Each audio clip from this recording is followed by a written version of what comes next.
Hello and welcome, page tours. Welcome back to page two, and we are here to discuss the book Negative Space by B.R. Yeager.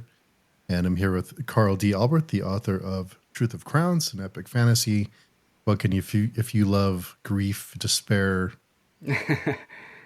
political intrigue, tragedy, then Truth of Crowns is right up your alley. Well, thank you. As always, very nice of you, Steve. I'm glad to be here chatting about this book. As I was saying just before we hopped on, that I knew nothing of this book and nothing of this author, and now not only am I glad I read it, but I definitely want to check out the author's other work. B.R. Yeager. Was this indie published or with a small publisher? Who I believe published it's a it? small pub. Yeah, it's by Apocalypse Party. Cool. Well, it's a Yeah. cool book. Very. I mean, I guess my like initial reactions is just that it is very stylized and very voicey, and I always appreciate that, even when sometimes I chafe against little things, just because I appreciate someone who's taking a big swing with their prose, and even with how they structured, how he structured the book. It's interesting. How did you find out about the book? I think because I had read it 2 or 3 years ago, and I think it was the cover that just caught my eye. It's a good cover. And Yeah. yeah, it's a great cover. And I was just scrolling through Amazon, and I just saw the cover and picked it up and read it. And I fell in love with it the first time, and I picked up a lot more the second time. But it's a very unique book. Yes. Oh my God. Yes. In many ways, I did feel as I was reading it, like I just kept thinking of it as like the kind of horror version of Euphoria. It it just gave me very like these kids are just like having the worst lives, making the worst decisions in a way that's like like I that's not even like that's not a criticism. I think the opening of the first episode of Euphoria is horrendous, but other than that, I actually really enjoy the show as kind of like a it's just fun to watch like good actors be like play insane characters. And Zendaya gives, I mean, all the actors give a great performance. Zendaya especially, though, I was like, oh wow, she's not just a Disney star. She's actually got chops. And so, likewise, I enjoyed reading the absolute mess, even though I felt like I needed to take a shower whenever I read it. Yeah, you mentioned the prose. It's very it's it can be very poetic and flowery at times, which I love. Absolutely. And I noticed too that like I didn't catch on to this immediately. It actually took me until like probably the halfway point for me to really click into this. But the voices of the characters are a little different, like the prose styles. Like Lou's, for example, I noticed was like her prose was like crazy purple at times, and there she had this very like specific way of speaking where like she would refer to like feelings as like I forget all the words. It's been a few weeks since I finished this, like spiky or like sharp or like there were like very interesting words to Knives. describe feelings. Knives, yeah. Mm. Is like this, I felt knives and blah blah blah, and I felt blue, or it was like always. It was just a very colorful way of approaching character voice, and definitely added a lot to the sense of like otherness and I don't know. It's just very unique. I enjoyed it, even if at times I did occasionally be like, okay, like this is like maybe a little too much of like with a simile, like a little too like I'm trying to think of another author that's done this. The guy who wrote Empire of a Vampire, Jay Kristoff. Christoph. Yeah. His prose just like super popular. Like hats off to him. Nothing against him, but it's just like too much. Like it feels like too edgy to me, which is Mhm. crazy. I say as like someone who I love edgy stuff. Um, and this like skirted that line, but it never like it just felt appropriate. It worked, and it felt thoughtful, which I really appreciated. The story is told in a very non-linear way with Yeah. some. I guess you could call them unreliable narrators because everyone has their own perception of what's going on, and you kind of get bits and pieces of the story from the different perspectives, and you have to put it together. And they each have their own, like you said, their own voice. The I didn't notice. I don't know if I noticed the first time I read it. I'm assuming. I think I did, but Tyler, we never get a POV from Tyler, and No. he's the main character, well, probably one of the main characters. He definitely drives a lot of the story. Yeah. I Mhm. mean, I think you could probably call him like the protagonist or, yeah, maybe. I mean, he's also like the chief villain in a way, other than like the kind of eldritch horror of whatever nasty magic drug they're all doing. But it's, man, I hated him. I mean, Yeah, you felt the depth, but he sucks in a way that's very fun. yeah. I wondered, what do you think? It occurred to me after I finished, and then I was reminded of it as you were talking about the point of view about we do seem to be in these relatively contained third person narrations. It almost reminds me of like an interview, like someone's interviewing them. You know, Mhm. these chapters are split up into like keep hopping around between their POVs, sometimes very short scenes, and it's nonlinear, like you said. Um, are they being is this are we going for like full spoilers right Yeah, off the full bat? spoilers. Yeah. Okay.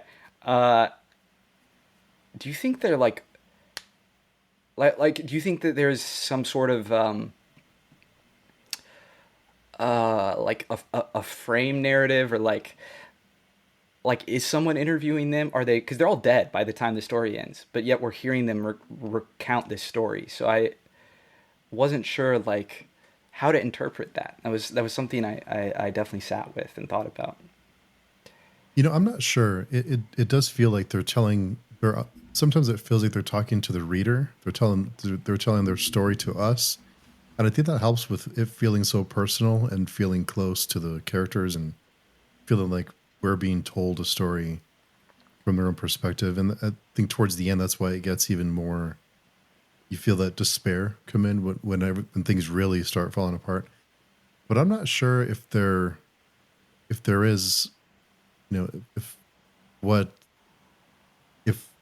if they're telling someone else or they're telling us. It's just I think that adds to the it also adds to the confusion and the feeling of hopelessness or just confusion. And I think that's what they're feeling too, especially earlier in the book when they're teenagers. Well, they we get more later. We get glimpses or we get hints at what happens to them after later, but the majority of the book they're teenagers. Yeah, I that was definitely one of the aspects of the book that I most enjoyed was the sense of mystery that you felt like you were slowly picking away at not just all of these like horrible events that they allude to early on, like Tyler dying, but what force or forces exactly they're dealing with. That was that information was doled out very carefully, and I definitely appreciated it. I mean, it made it a real page turner. Particularly, I told you, like I got to a point like 40-50% of the way through where I was just like, I picked up the book one night and I just couldn't stop, and I just spent the whole night reading it. It really gets to you. It gets its fangs in you. Yeah, it does. It does, and I think the third person perspective and the feeling close to the characters or feeling like we're part of the story. I think that helps with it being such a page turner. And the prose, it's very easy to read. It's Yeah. and it the story does. I can see why some people wouldn't enjoy it because it doesn't. It's not full of scares. It's more of a just like a descent into despair. You do definitely feel the madness of the characters in the prose. Like Yeah, it all unravels together, and oh god, yeah. I mean, some of the most visceral scenes I've ever read, uh, whether it be in terms of the scares or the magic which I thought was written in just a really fascinating way. Very evocative language used, and then I mean, yeah, even just their personal interactions. Like it was very, very visceral, and I guess that's why I felt like I needed to take a shower afterwards, is because it was always very like you just felt it. You felt every gross little, body part, body fluid. It was. Yeah. It just goes there. It's not afraid. It's unblinking. Yeah, it definitely goes there. And it doesn't, I don't think anything is really ever explained. It's very ambiguous and just left to the reader to piece things together. Because I think we are strings are mentioned a lot in the book, and is it a metaphor for feeling trapped? Is it something that there's otherworldly forces at play? Is it another dimension? Is it string theory? Is it fate that's just pushing us to a certain point? It's all these different things that you can kind of plug in whatever works best, or whatever kind of you think the strings mean. But what are your thoughts on that? Yeah, I mean, I definitely agree that I think it is purposely ambiguous. I think probably the easiest answer to go to, although it's not like an all-encompassing answer, is that there are these sort of eldritch forces, whether they be gods or like however you want to define them, demons, that the kids, I mean, any of the characters that do magic end up like clearly kind of creating a connection to these beings, and that leads to corruption more often than not. It means that they can't always control what happens. Mm. I mean, it's very like I know like scholars don't really like this word, like anthropologists and historians and things, but the magic felt very pagan to me in how it played out. I mean, both in terms of like again that like very visceral, you know, blood and guts, and I mean like they use like sex for magic, which is interesting and is very like true to kind of older traditions, faith systems, which I thought was very interesting. And so yeah, I mean, I guess to circle back to what you were saying, I get the sense that they're connecting with some entities. So I feel like there's a main bad entity that's like the black strings, the black snake that keeps getting alluded to. But there also are times where it seems like it's maybe not a snake, and it's, I mean, that's like the primary image used other than the strings. But there are times where it's like described as like not having eyes or something, so it almost seems like a Mm. worm. Um, I definitely felt this may just be because I'm like kind of into this as a uh, I don't know, like an esoteric topic, but I definitely felt Gnostic influences. So do you know anything about Gnosticism? No, not a lot. Okay, so I guess for you and for anyone listening, so Gnosticism is basically it's thousands of years old. I mean, it goes back before even Christianity. Although the most common kind of type of Gnosticism we talk about is uh, more like esoteric Christian Gnosticism, where it's basically the view that like the material world, the world we know, was created by, you could call it the devil, but it's a being called the Demiurge or Yalda Both, Yalda Baoth. I don't really know how you pronounce all of these. I've mostly read about it. But basically, it's, these were like considered heresies after like Christianity started rising up. And there's a time where it might have become the kind of primary Christianity we know about. But basically, the Old Testament God is actually the devil, and the devil created the material reality, either explicitly just as an evil being or as like just a flawed being, and that like the real God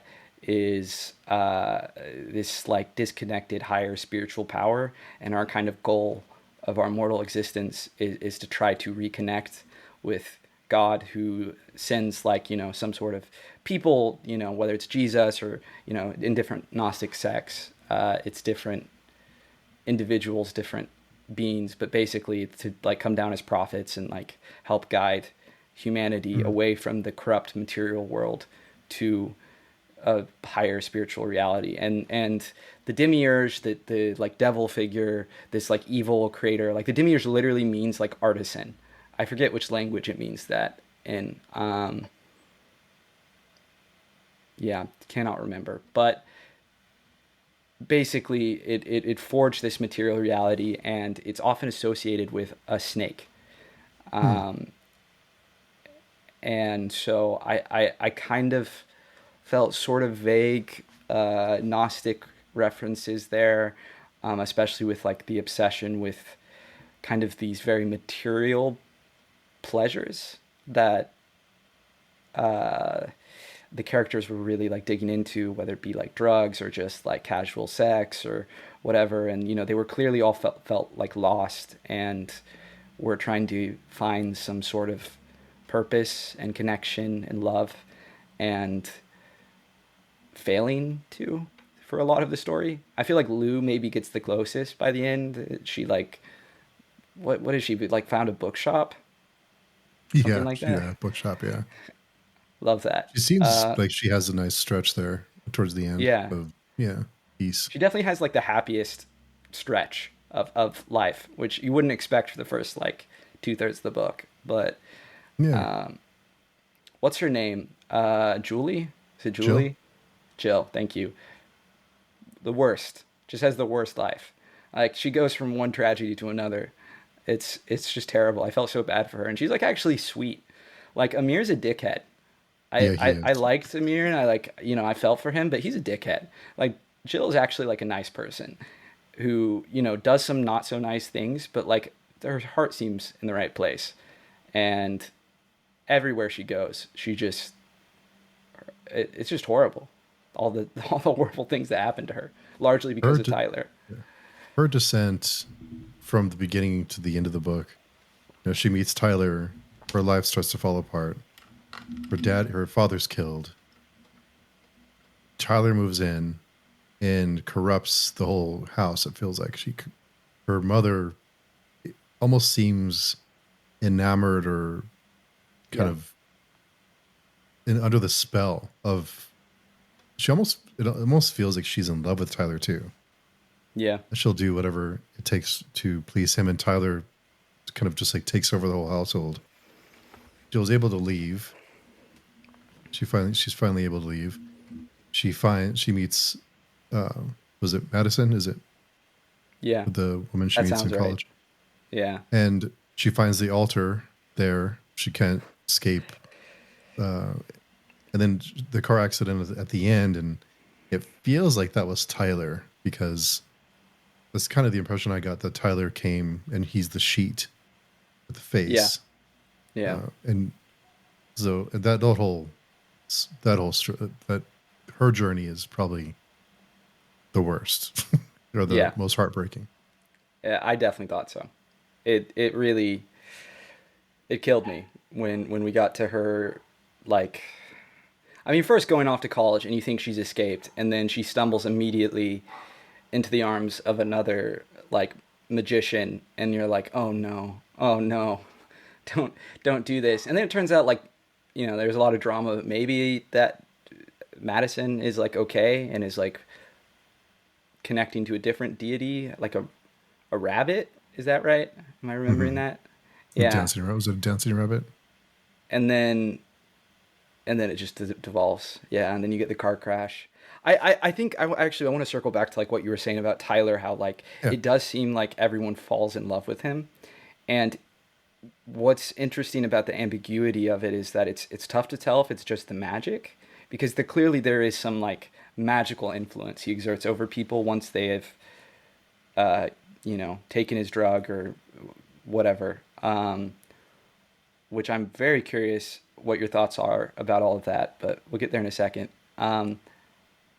And yeah, like even the mom, Jill's mom, seems to like fall in love with him, and obviously Amir and Jill are both in love with him, Mm-hmm. and like everyone he like interacts with feels this, like even if they don't like him very much, they feel this like gravitational pull towards him. Maybe with the exception of Lou, but he also never really like. She's kind of on the periphery of Tyler's life. Yeah, And on the he story never in a really way. does try, right, with Lou. Yeah. He is tragic, you know? Like you do get the sense that like he kind of lost his way and spiraled, you know, like many addicts do, but he also just does so many unforgivably horrible things. It's tough. Yeah, and plus, so there's so much to cover here, but Tyler, I think he does feels like he targets Jill because he takes the was the like the rag, the handkerchief that has her blood on it, and Oh yeah. they find that later at the in the house with kind of the altar. So he had done something. He had deliberately done something to target her with his spell. Um, but Lou seems like she's the one who s- kind of stays above a lot of it. It doesn't get Yeah. involved in any of it, which yeah, Seems to be the smart move because yeah, she's the one who escapes and yeah. survives, and her life isn't like perfect, and there definitely are aspects that are kind of bleak, but it's not just tragedy after tragedy like basically every other character's lives. um what was your feel for all the magic and like the weird, I forget, did the like the gray purple The crap that everyone world. was eating, was Mm. that like a mushroom, or did they just say it was a mushroom? Do we know where that comes from?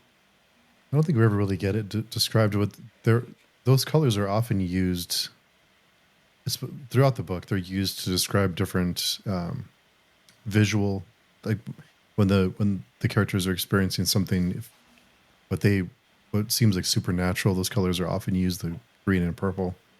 So you wonder if there's a connection between the two, and they do use it during the different spells. So they'll use it. I think even Lou used it right during.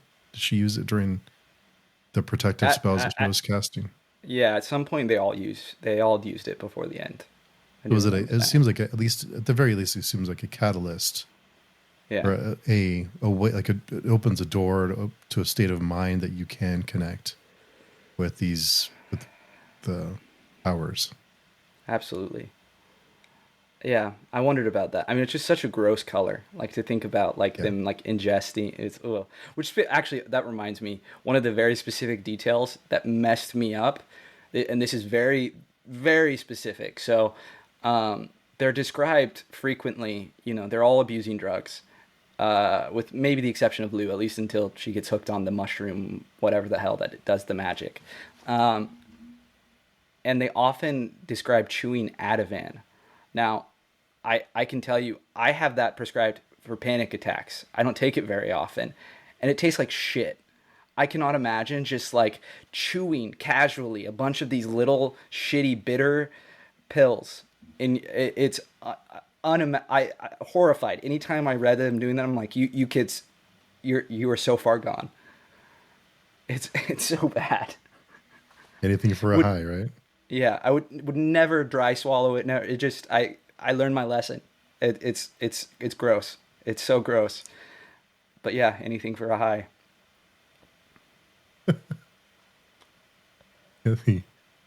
The yeah, I wasn't sure about the drug either. But it feels like the like all the different aspects of their life, the town that they live in, the feeling of really they feel like they're directionless.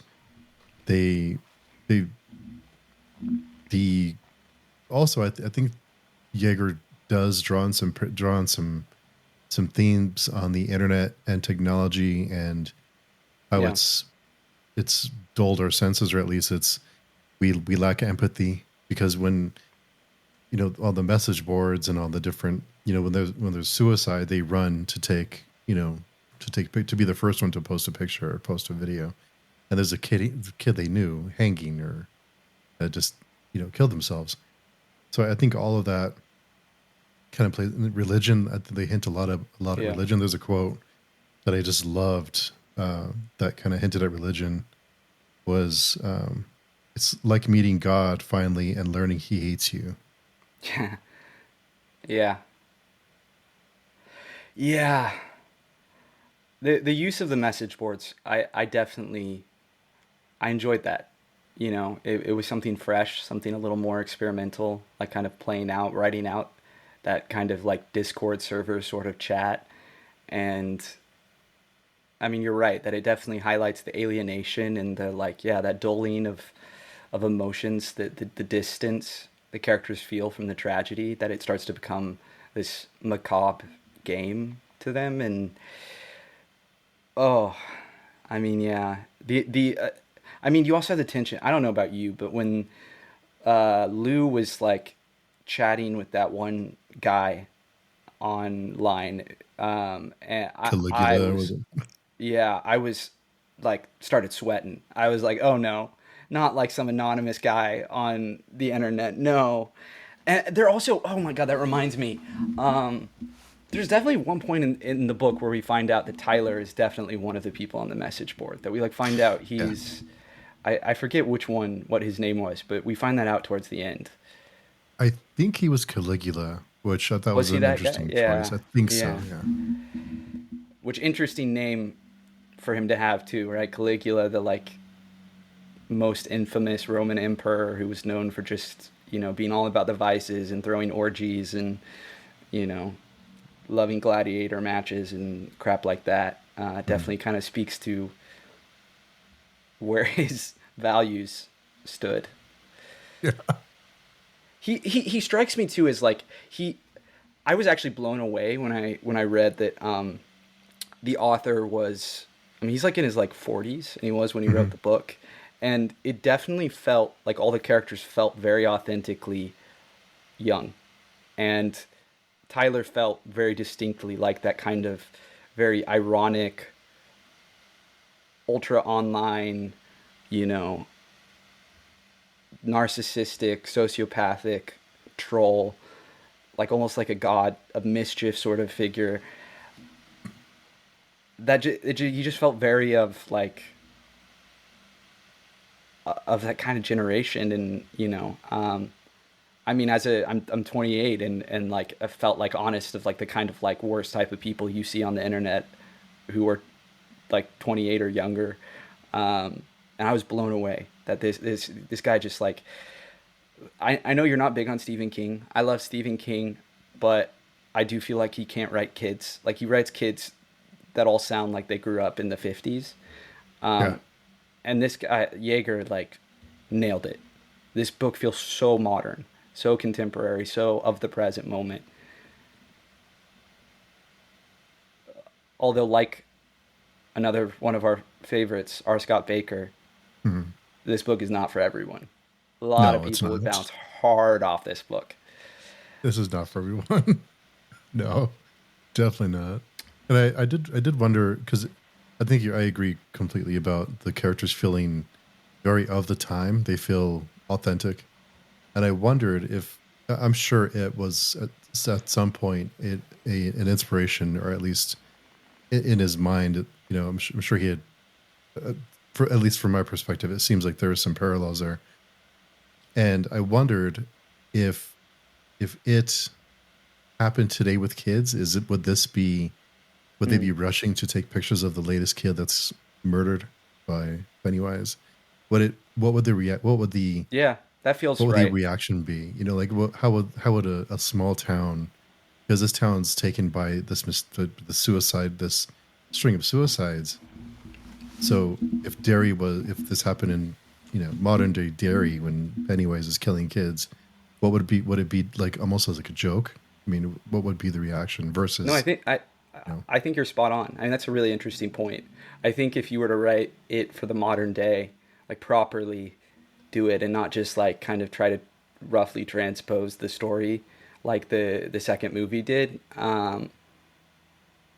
I mean, it Pennywise would have to act through the internet, right? And kids absolutely would be like filming, you know, just grotesque horrible because that's like the point of Derry, right? Is like the people are all kind of apathetic and cut off, and it's like, you know, what this what is the town called in this?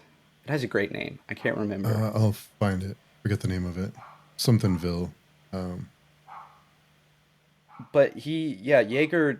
writes about something that I do feel Stephen King consistently does really well, which is writing about, and that I think the horror genre is especially equipped to do, which is like the way these American small towns can become vortexes that just suck you in and like never let you out. And, I mean, it's like the center of the fentanyl crisis and all these sorts of like, the extreme poverty. It's a horror show, and it creates a lot of victims and isolation.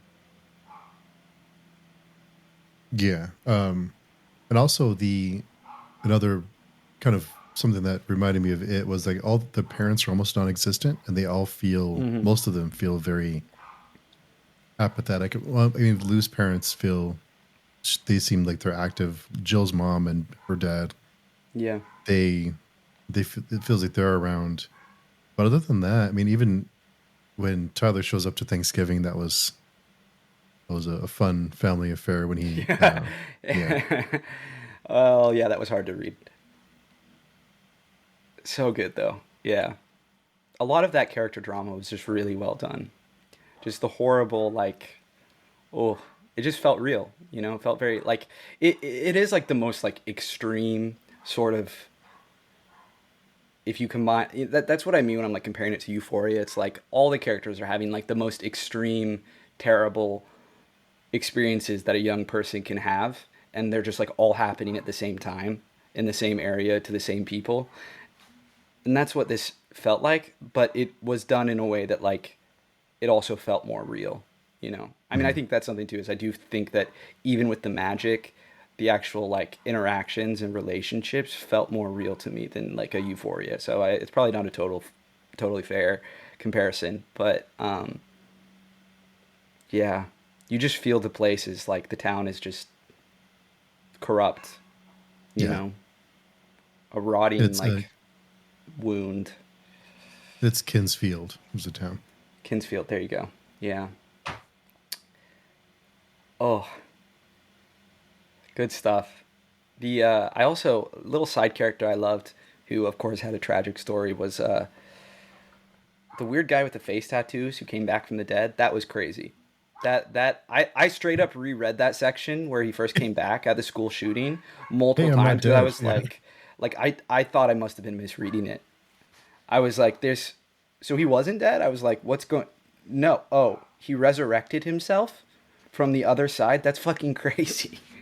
He's such a great character too. He's like such a weirdo, very colorful, like kind of sweet, and then goes senile and crazy and breaks down. Kind of reminded me of some characters from Baker's books that he almost after he comes back, he almost falls apart after a while, Yeah. and like he had a certain amount of time that he would expire after a little bit of time. Yeah, you definitely get the sense that not all of him came back, or he didn't. Yeah. I think he maybe even says that he's missing some piece, and that, yeah, like you said, it's a time bomb. It's just waiting to go off. Was it Arnie? Arnie, yes, Arnie, that's right. I remembered him having this like, yeah, kind of dorky name. One of the quotes I just noticed. I was looking for his name and I noticed this quote. But when he's talking to Lou about um, telling Lou that she needs to choose a caretaker, and she says, "I thought it was Christ," and he says, "Nah, Christ is sleeping. He won't hear you." Yes. Yeah, it's no holds barred, that's for sure. I mean, they make no, all the kids. I mean, everyone in the story is like not afraid to be like, yeah, we're actually, it's not even they're on their own. It's like they're actively malevolent forces, and so you just either have to like survive cold turkey, or you know accept the fact that you're ruled over by these, whatever they are, eldritch beings. It's tough. Felt very Yeah. gnostic again for that reason. Felt very like, again, everything and all that they could access, all that was like real and true to the world, was like corrupted and deformed and wrong. And so anything they tried to do to fix it just couldn't work out. Yeah, the other thing that Yeager does very effectively, I thought, was he takes these mundane objects like a an extension cord, and he Mm, turns them into he gives them weight and meaning, and he gives them this object that you would see every day, and suddenly it becomes this kind of terrorizing thought to even see an extension cord somewhere. yeah. No, you. As soon as you said that, I got goose prickles on my skin. I was like, oh no, the extension cord. Yeah. No, you're right. I mean, I think one of the telltale signs of like great writing, great art, in my opinion, is specificity and getting, you know, a breadth of really distinct details that, you know, paint a very vivid picture. And this story certainly is full of them. I mean, like we're circling back to like Lou's specific language choices to, yeah, the items, the household items, or the colors, you know, he used to describe. I mean, like the black strings. Like God, I could picture it, and did not like it. It was gross. Um, Hmm. I'm curious. Brief sidebar. So this is your favorite horror book, is that right? It's up there for sure. Yeah. What are the other like all timer horror books for you? Hmm. I don't know. I was just thinking that as you're asking me that question. I don't know if I can. This must be it because I can't think of anything else. Um, That's so awesome. You just stumbled across this. I mean, I guess one good yeah, thing the internet gave us, right? You yeah. just found this book, and it's yeah, absolute banger. That's It cool. is. Yeah, it is a banger. Um, yeah, I think the ambiguity in the book, I think would be another turnoff for some people. Yeah. Not having things explained, kind of the I think it draws in the hopelessness and directionless fucking like despair that some kids feel when they're at this age, when they're getting close to finishing high school and wondering what's going on with their life, or what they're going to go into, what they're going to do with their lives, and it just turns it up to 1,000. Yeah. So Yeah. No, it's powerful. I mean, I mean that's why it's so disturbing. Is like you really you feel what these characters are feeling, and um, I can tell you that the death I was actually saddest about was not even like Jill's death. It was hmm. who's the one like side friend, like Amir's other friend, who just gets freaking murdered by Tyler's, you know, skin sheet Oh yeah, zombie body. forget the one that he dated. I forget her name. It was a girl that he dated for a No, no, no, while, no, and no, then not the girl, the guy, who like oh helped him once he came back to town after Amir came back to the town towards the end of the book, and they like go exploring the house that Amir and Tyler oh explored yeah, at the very beginning. oh with the Um, duck. Wasn't there a duck? yeah, uh, or a goose. It was like all Goose. the yeah, it was like all the geese were like all like broken, and they made like a shape. It was Tyler, right? Or Mm. something acting like Tyler, acting through Tyler. I don't know. I just felt so bad for him. He like was like a pretty decent dude, and he never left the town, and I don't know. I just felt bad. He's helping his own Especially because Marcus. Marcus. There you go. Because Amir kind of like just like ditches him at the end. I mean, I don't know what Mm. Amir could do to save him, but it definitely feels like Amir got him killed, and that sucks. Uh, Yeah. I just felt so bad for him. He gets beaten to death. Horrible. Yeah, and I did wonder too, are there only certain kids or people who can find that house? Because you would think that the house would be stumbled upon by someone else if it's just Hmm. sitting there, or is it just unlucky, being unlucky? I mean, that's an interesting point. There's enough like ambiguity around. Like they definitely seem to, especially in that end section, cross from like the regular world to some other plane. Like there definitely is something going on there. So maybe you're onto something with that idea. I hadn't considered that. I just took it as kind of like, it has the house, the like, what is it, the Neibolt house or something like that. And Mhm. I mean, it's like a classic horror trope of like the weird, creepy house outside of town. But you might be right. It might be kind of partly hidden in some way. It's definitely a gateway, though, to whatever is the other side.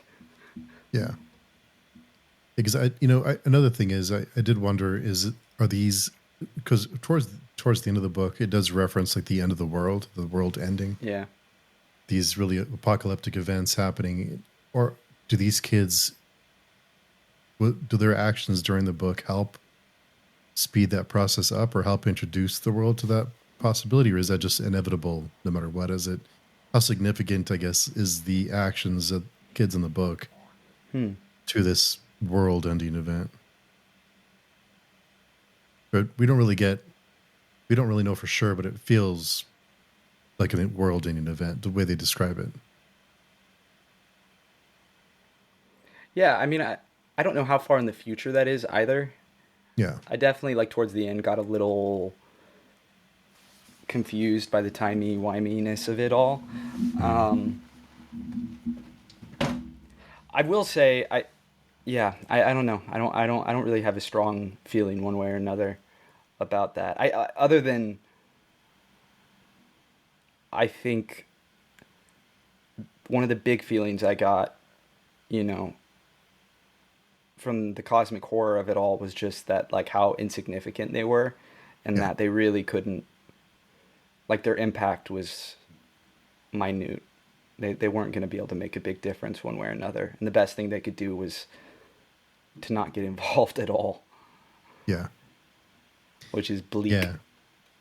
I think that makes it bleaker to think that they're insignificant in the big picture of whatever was going to happen anyway. I think that almost makes it worse. Like none of this matters. Yeah, It's just, that's adds to the despair and to the hopelessness of the whole I agree with situation. that. I did so. Other than the occasional like bumping against some of the language choices and feeling like okay, maybe a little too edgy for edge's sake, but I did feel like the ending kind of whimpered out for me. Hmm. I don't know if I would feel different on a reread, but it felt like things just kind of wrapped up. And I felt like the height of the drama and the tension was actually earlier in the book. Um, like once they started cutting through time, like there was still good stuff after that, like Jill's death, for example. But I don't know. I just was really underwhelmed by how it all resolved, everything with Tyler.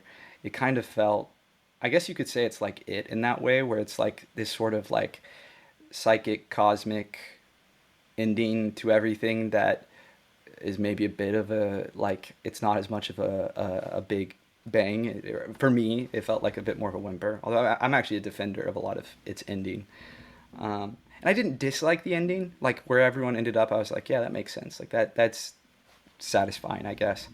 But I don't know, with how much extreme personal and magical tension there was. I mean, maybe it's because the characters didn't really like cross paths in the end, and so they kind of just Hmm. had their own separate final encounter.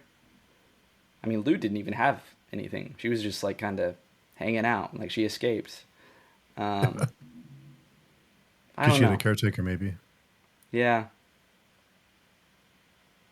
The last, so the last entry, the last POV we get is Jill, and it does feel like the impression I got was that she was. I picked up some Lovecraftian vibes with this because it feels like Oh yeah. either she's been reincarnated or she goes back to the point where they're um to where, so she carries candles to where I buried a woman I may have loved, where they buried a boy I may have loved. They plant the candles on the dirt and hum and whisper my name. I lay my strings over the flames, watching the light flicker to nothing, and sometimes I whisper back. Because I wondered, is she going back to when Tyler was casting those spells or was doing whatever it was to her? Is she kind of going back in time or kind of living reality all at once? That's an interesting It's idea because there is the like a chronological aspect to everything, the timey-wiminess, if you will. But mm, I don't know. I guess I read that as like she was a ghost and she was like interacting with kids. But I mean, you may be right because there definitely is some. I forget what the other point is that we like. There's some point towards the end of the story where we do distinctly learn that like there's some reaching out into the past through time. I mm, can't remember what it is. I want to say it's maybe Lou. Lou's ending definitely gets trippy with time. yeah. Um, I don't know. I mean, that's an interesting idea. If like it's kind of well, something that does point to that, like you said, or at least to that being like a big part of it, is getting back to those kind of esoteric occult symbols. The snake, we are introduced to, it's not called this, or maybe it is, the Ouroboros, the snake eating its own tail, which is the classic like closed loop symbol, Mm, is associated with a lot of magic and the occult. And so, I mean, that would make sense if this is its own sort of closed loop that mm. it all kind of winds back together in the end. I like that Time is a idea. flat circle. That would make me maybe appreciate it a little, the ending a little more. Um, I think part of it too for me, what like I struggle with is despite the fact that like Jill and her girlfriend die, Jill doesn't seem to have to fight really hard to like destroy Tyler. Like she kind of just does it, and Amir is kind of just there.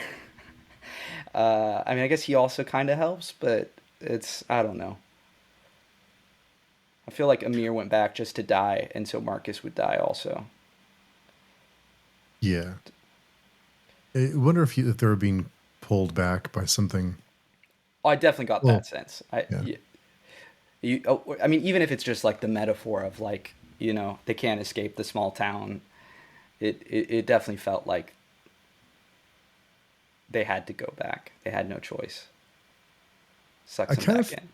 I was a little bit torn on that. That's one of the things I was a little bit torn on is if it is this really cosmic supernatural force, why do they need to be in this small town to be?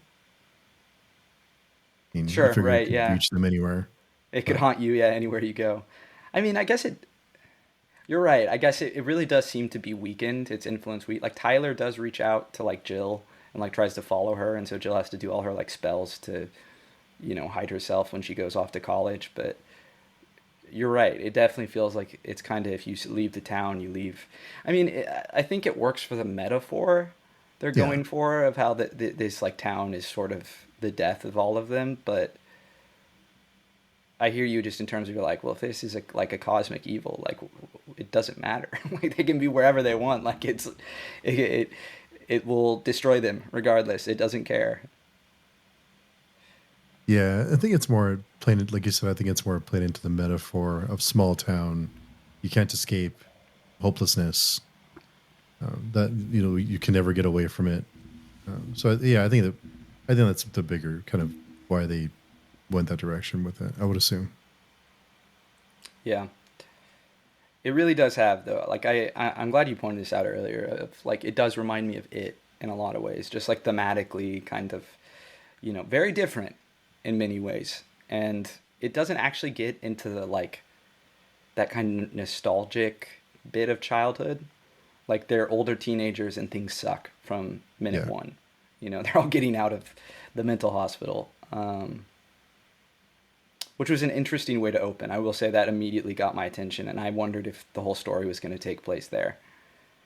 I went in like to the book knowing that it was about like teenagers like doing drugs and magic and having sex, and that's like all I knew. So I was expecting way more like romping around, and not as much like it's an epic.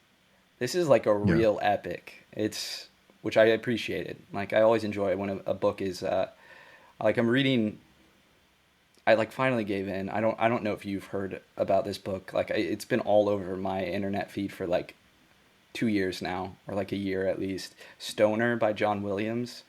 That's Yeah. this book. Yeah, and so I finally just like picked it up yesterday, and I am devouring it. I'm like, okay, I get it. Like this is really good. Um, and it does that thing where like you're tracking through these characters' lives, that I really appreciate. Um, Getting to see people change over time is just always, I don't know, there's something very rich about it. A lot Hmm. of existential territory you can explore. I might have to go pick that up then. It's good. I recommend it. I don't know if you would like it. It's actually hard for me to say. It what I will say, I mean, while we're sidebarring about this, that the description of it sounds like the stereotype of the literary novel. It's about this like depressed, passive academic whose wife doesn't like him, and you're like, oh yeah, so that's like every like generic literary novel ever told. Like that's like everything I hate and want to like make fun of, but it's actually really well written. The prose is very like clinical but powerful. I don't know, and it's a good book. I have not been able to stop myself reading it, which is crazy because No Life Forsaken came out, and I've been reading that as well. Um, Hmm. anyway, back to negative space. I don't know. Yeah, Did you have any other thoughts or yeah. I had questions? some quotes, but there's one more thing that I love. Yeager, he uses these terms that I just feel like so just kind of get under your skin. Even it Oh sounds yeah, silly, but the a long pregnant silence. yeah. I love that. I love that. So good. He more than many, if not like any authors I've read, just through the sheer like ruthless yet strangely like darkly bleakly beautiful prose, like he gets under your skin, like you said, like you feel it. It is a visceral reading experience, and I mean, for a horror story, you got to give him credit for that, like major kudos. I can't think of a single book I've read. Like it honestly almost reminds me of like there are a few horror movies I've seen that have made me feel that way. Like Hereditary, for example, where Hmm. I was just like, this is just like such an unpleasant experience that I have to give them like credit. Uh, I know straight up I left that movie and I was like, this was the worst thing I've ever seen. I hate it so much, and I had to like sit with it to be like, God, that was so good, and it just made me so miserable. And I will never watch it again. But I'm like, that's What? like a perfect movie. No, it makes me so upset. Negative Oh, I Space I'll love reread, Hereditary. I love but Hereditary. Hereditary just like through, I mean, every aspect of it, it's disturbing, and there are certain things that this story does that really I've never seen a movie do that hit me really personally. I mean, a lot of the sibling stuff, I'm like, I've never seen a movie straight up like. Usually, it's like where it's like, oh yeah, we're like kind of like avenging, whatever. Like, oh my god, the worst scene. I like can't rewatch that scene. And then when I don't want to give all. I'm like trying to like talk around it in case anyone wants to see Hereditary who hasn't. And it's worth seeing if you like ruining your life. Oh, I love Hereditary. One of my favorites. Not Just had a surprised. couple. Yeah, yeah, and it's very on brand. But had a couple of quotes that I had written down. So one of them is, "You're going to die becoming what you need to be, but when that happens, you won't need to be who you are right now." Yeah, that was ominous. Yeah. Was that Um, was that about Jill or Lou?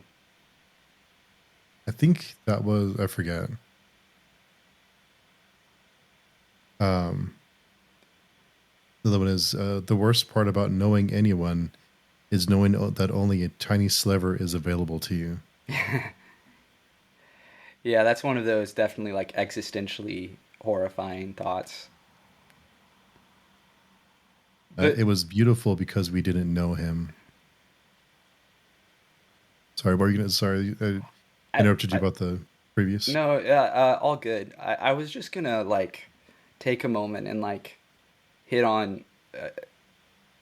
we've already kind of talked about this, but you know that the not the last quote you said, but the one before that about Mm. like you can only know a sliver of a person. Like this book really hits on that sense of like a big part of the existential horror wasn't just how small they are in the universe and that they're up against forces that they just simply cannot beat, and so they kind of just have to unplug. No pun intended. I it was also the emotional, like the human existential horror of how isolated they all felt from each other. Like even when they had these what should you feel like should be deeply connective, emotional, heartfelt relationships, like they all felt so cold and distant, and like you felt the feeling, but it felt like it was not connecting between them, you know? Yeah. Like you totally felt how strongly Jill and Amir felt for Tyler, for example, but at the same time, largely because of who Tyler is, and again, just the quality of the prose. The relationship always just feels like, yeah, just a sliver, a horrible black string connecting them. It's just, oh, Another one that I think this may have some. You try and look for meaning in some of these quotes, or kind of what Yeager is trying to tell us. But another one is everything is only a projection, a vibration between places we can't sense. that's that good cosmic horror stuff Hmm. right there. That's the good stuff. Yeah. The truth is stupid. The truth never makes sense unless you force it to, just like anything. Is that Tyler? Does Tyler say that? It sounds I like a Tyler believe quote. so, yeah. Yeah. That sounds like a Tyler thing to say. Yeah. He's a lot of like really just like um, tragic, but what I can't think of like I mean they just sound like villain quotes, I guess is what I'm Yeah. getting at, Yeah. but like in a way where like you can feel the pain underneath everything, Mm. like like Tyler is like a deeply broken, sad little boy underneath everything, but that doesn't change the fact that he is this like raging narcissistic monster. Excellent Yeah. character. One of the most hateable villains I've read in a long time. Yeah. Uh, a couple more left, but um, another one. One day, no one will ever know you were here. Yeah. Yeah, that one hits. That's that classic existential like you ever, yeah, sit back and think it's like, really doesn't matter how much you achieve, at a certain point in time, you will be forgotten. Like, even the great Mm. famous people you think about, like, they've only been famous for like a couple thousand years, or like a few thousand years. And you go in the grand scale of history, like, assuming we survive for, let's just say, 10,000 years, chances are 10,000 years from now, the people who are famous are not going to be the same people who are famous now. No. Well, unless they find a way to live forever. Right? Yeah, true, right? And then they rule as like god kings. That's Yeah, that's coming. That's next.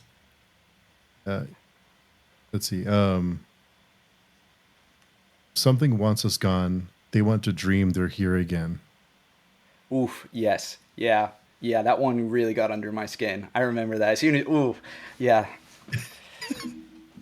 That's it just like when you feel those entities, you're like, oh God, like that's, oh, they're so much bigger and they were here and oh, yeah, it's, the language there is just beautiful. Everything to do with like, again, like the magic, the occult, the whatever forces they're dealing with, it was just incredibly written. Like I do think I'm gonna like actively go back and reread those sections just to like Oh, yeah. study the prose. So many great quotes. I love the writing. And I looked up the other books that Yeager's written, and they sound like they're just off the wall. Yeah, I I believe mean, it. just wild. Two more. Time compresses the older you get. Yeah, I mean that's just too real. Yeah, he touches on so many, I think, things that pretty much anyone can relate to in some way. And the Absolutely. last one I Yeah. have down is it's starting, and now that it's started, there's not anything you can do to make it stop. That, yep, that'll do it. I want to pull up.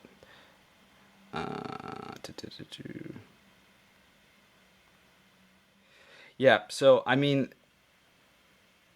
this is one of the all-timer opening lines for me now. And it just goes to show you really don't. My instincts sometimes are like to like focus and try way too hard with opening lines, like even of chapters or scenes. This is the very first line of the book from Amir. It was the way he just threw his body away. Like very simple. For as like, you know, the pejorative word to use would be purple. The prose gets in the book, like that's very simply and straightforwardly written, um, which a lot of the book actually is. It's this weird Mhm. contrast of like very intensely specific, you know, descriptive, evocative prose, and then like just very straightforward, and that just sets the tone. It's the way he just threw his body away. Oh, it hits. I read that. I was like, oh god, this is gonna suck. So, well, I'm really glad you liked it because I was a little bit worried when you were the only person who said, "Hey, I'll read that." You're really rolling the dice there. Yeah, so I thought, well, I hope you like, but so I'm glad that it turned out to be. I don't want to say a fun read, but It is a thought weirdly provoking read. fun. Yeah, Yeah. it is also thought provoking. I mean, that's part of the reason it's fun. But like, I genuinely enjoy like with a certain style of very like chewy prose, like you know, where you Mhm. can just like dig into it. I enjoy that, and so that was fun. And like I said, it's like it did remind me of Euphoria. I was like, I just want to see what crazy shit these kids do next. You know, like I want to know what absolute terrible decisions they make. I enjoy it. I'm not gonna lie. I enjoy a bit of soapiness, and it was very fun in that way. And then likewise the mysteries, right? I mean, it's the Lost effect of like you want to unravel that mystery box and see what's inside. And although we never get like very clear answers, whatever we sort of do get was satisfying. Mhm. I'll say that about the ending. For how underwhelmed I was with how the conflict resolved, I did feel like in terms of the answers we get about what's going on, I was content. It was enough. It was not everything, but it's enough.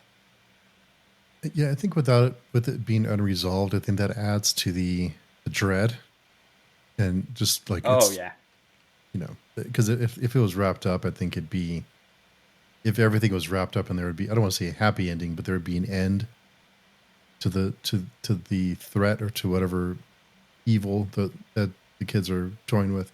I think yep, it would have a different kind of you'd walk away with a different taste in your mouth. I think you walk away with it, nothing's resolved, and that's kind of the whole thing is nothing's resolved. Everything is fucked. right, So yeah. No, I mean that's the cosmic like existential horror. Like you can't really execute on that if you try to wrap things up in a tidy bow. If you try to explain everything, you know, it just doesn't work because the whole point is that like you know, we're all small, you know, motes of dust in an uncaring universe at yeah, best. If not, they're actively malevolent forces that are way beyond us that want to destroy us, or maybe not even destroy us, but just use us, play with us. yeah. It's brutal. Good You book. asked me earlier what my other favorite horror books are. I don't know why I drew a blank. House of Leaves is one of my other I need to read favorite that. horror Everyone I books. talk to, I maybe Let have me know talked when to you you want about to it read it. before. Let me know when you read it. I want to read that I know again. it's like it's an experience. I've flipped through it before and seen it and been like, "What the fuck is this book?" But I It's an experience for sure. I love a haunted house novel, and I know this is a little more than like it's not quite your normal your grandma's haunted house novel, but I'm definitely intrigued. I think the length puts me off. It's so weird. I could this is. Do you ever stop? I don't know if you're this way as well, but like I sometimes will like sit back and think like, why is it that reading a 300,000 word book, which is a stupidly long book, why is that so intimidating to me compared to like reading 10 of those, like the Malazan Book of the Fallen. Like it's so much easier for me to commit to a series of giant tomes than like just one of them. I don't know why. Like I've had Hmm. Jonathan Strange and Mr. Norrell by Susanna Clark. Like I know I'm gonna love this book. I've had it sitting on my bookshelf for years, and I just like cannot bring myself to pick it up. Me either. It's been on my bookshelf for years. It's I just crazy. can't do I it. I Yeah. don't understand. I don't know why that is. The standalones that are behemoths are like more intimidating than the series.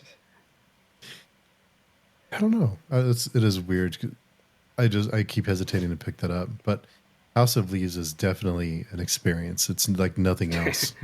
It's wild. It's so much fun though. Have you read The Haunting of Hill House, the book? I haven't. I no, I haven't. I'd be very curious to hear what you think of it. It's really good. It's you have Hmm. seen the show though, right? Yeah. Yeah, it's not like the show. I mean, thematically it explores similar territory, but very different. So good though. I reread that last year in how like for Halloween. So good. Read it twice now. That's another book that you read it multiple times and you pick up on different things. Very creepy. Gets under your skin. Um, Not a lot of explicit scares, but a lot of like I don't know. I don't want to overly describe it. I definitely recommend it. Shirley Jackson is a master of that. Like just yeah, just making you feel unsettled, creeped out, terrified. Well, I'm due to make a bookstore run this week, so I'll pick it up. If you're looking for good horror, and it's short, it's like 200 pages, really Oh, easy to nice. read. Yeah, you can That's just nice. burn through it. Yes, I love that. Right on. Yeah. Yeah, Bravo for 200-page books once in a yeah. while. No, I'm definitely at a point now where I'm like, if I hear a book is like, you know, 200, 300 pages, I'm like, I'm way more likely to buy it. Like I'll even, it doesn't make any sense for my wallet, but I'll buy like multiple of those as opposed to like one big chonker. Yeah. You know, I it's just how it is. Stoner also short book. It's less than 300 pages, like 270 pages, and it I it, think it Outer is Dark is like 200 pages too. really. Yeah, it's I short. didn't know that. For some reason, I thought it was longer. No, short. Huh. A lot of McCarthy's books feel longer to me. I think because they are so dense. The Yeah. prose is like it's a journey.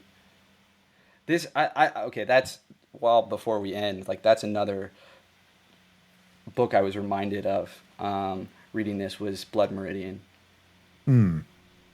It's Interesting. not the same, and they're very different in many ways, but they made me feel similar things.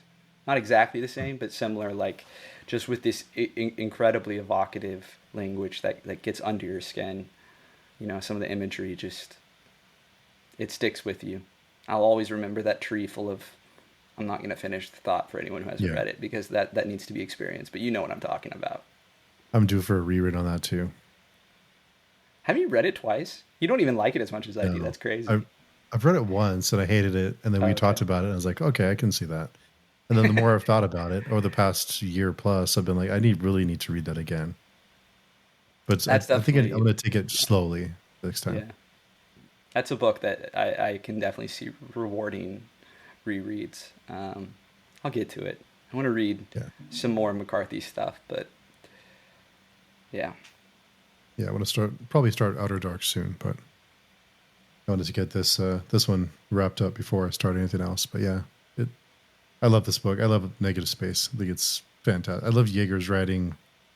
I Yeah. love the cosmic, the despair, the grief, the just unknown. I love it's fantastic. This is definitely one of those books that like like Baker.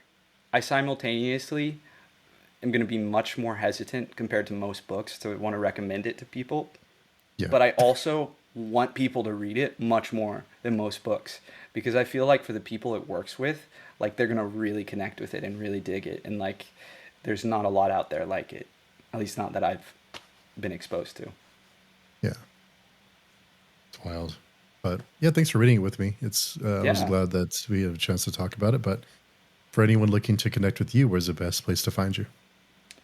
Just find me on the Page Two forum. That's the better place. I don't I don't like most of the internet. Uh, I mean, I get some stuff out of Reddit. You could probably dig me up if you looked me up on Reddit, but I'm out there. But if you really want to have a real conversation, page chewing is where to go. Nice. And the link to your website is in the description below. So check that out and check out Truth of Crowns, and have your day ruined again by Carl and his characters and the awful things they do to each other. So There's a lot of death in that one too. That's for sure. yeah, it's very Shakespearean in the best ways. Thank you. Well, I'm glad we read this. Wow, that's something. 2 thumbs up. Nice. So thanks everyone for listening, and we'll talk again very soon. And just stay out of the woods and away from black strings. Thanks everyone.